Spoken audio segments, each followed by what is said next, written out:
So, bago kita ipa-exam, kuya, may tanong ako sa'yo. Based sa experience o sa pagkakaintindi mo sa batas trapiko, concern sa defensive driving.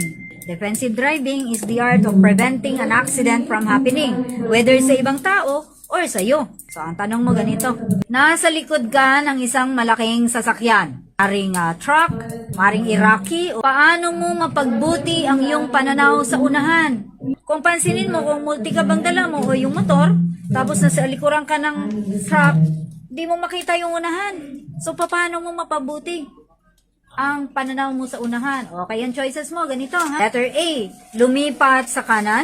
Letter B, manatili sa malayong likuran. Or letter C, mag-overtake sa lalong madaling panahon. Letter E, mabuti naman, tamang sagot mo, no? Kasi kanina may sumagot ng lumipat sa kanan. Ang tamang sagot is manatili sa malayong likuran. Maintain ng tamang distansya. Sakaling biglang pumreno ang sa unahan, hindi ka didikit sa puwet niya. Pangalawa, dapat lang na mag-maintain tayo para makita natin ang unahan. Kasi nasa blind spot ka. Rear view mirror, hindi ka niya makikita sa likod dahil nasa baba ka. Nandun ka sa blind spot niya.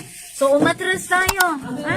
Para masilip natin kung libre ba sa unahan o pwede tayong umovertake, ha?